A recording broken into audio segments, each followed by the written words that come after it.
تشریف آوری سے پوری دنیا میں روشنی ہی روشنی پھیل رہا ہے. سبحان اللہ. یہاں تاریخ تھا, ظلمت قدا تھا, سب کالا تھا, کوئی پردے سے کیا نکلا کہ گھر گھر میں اجالا تھا.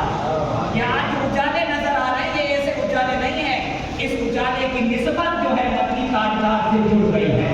جس چیز کی نسبت رسول پاک سے جڑ جاتی ہے, اب وہ چیز چھوٹی نہیں رہتی ہے, چھوٹی ہوتی ہے تو بھی موٹی ہو جاتی ہے. کون جانتا ہے حلیمہ سعدیہ کو, کون جانتا تھا اماں آمینہ کو, کون جانتا تھا حضرت عبداللہ کو, کون جانتا تھا صدیق اکبر کو, کون جانتا تھا فاروق کو, کون جانتا تھا عثمان و علی کو. لیکن آج گھر گھر میں صدیق نظر آ رہے ہیں, گھر گھر میں عمر کے چرچے ہو رہے ہیں, گھر گھر میں حضرت حلیمہ سعدیہ کی سیرتیں پڑھی جا رہی ہے, گھر گھر میں آمینہ کے فیض کی بہاریں برسائی جا رہی ہے.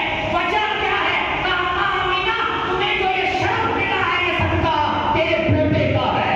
اماں آمینہ تمہیں جو یہ مقام ملا ہے یہ صدقہ تمہیں مصطفیٰ کا ہے. خود اماں آمینہ فرماتی تھی کہ دنیا کی عورتیں ختم ہو جاتی ہے, دنیا کی عورتیں مر جاتی ہے, لیکن میں ختم نہیں ہوگی کیونکہ میرے بدن سے ایک ایسا نور والا بیٹا پیدا ہوا ہے. میں کبھی جاؤں گی صبح قیامت تک میرا تذکرہ ہوتی رہے گا. سبحان اللہ. مائک رکھنا پڑے گا, گر جائے گا. افسوس ہے کہ آج اس اماں پر اعتراض کیا جا رہا ہے, ارے حضرت آج حضرت ہماری اس ماں پر اعتراض کیا جا رہا ہے. آج بھونکنے والے اس ہماری ماں پر بھی بھونکتے ہیں, کہتے ہیں سنی جلال میں آ جاتے ہیں, جلال میں نہ آئے تو پھر کیا جمال دکھائیں تمہارے سامنے. ہماری ماں کے اوپر اعتراض ہو, ساری کائنات کی ماں, ہر مومن کی ماں, مصطفیٰ جان رحمت کی امی حضرت اماں آمینہ کے بارے میں کہا جاتا ہے کہ وہ ایمان والی نہیں ہے. العیاذ باللہ, اگر اماں آمینہ ایمان والی نہیں ہے تو پھر کائنات میں کوئی ایمان والا نہیں ہے.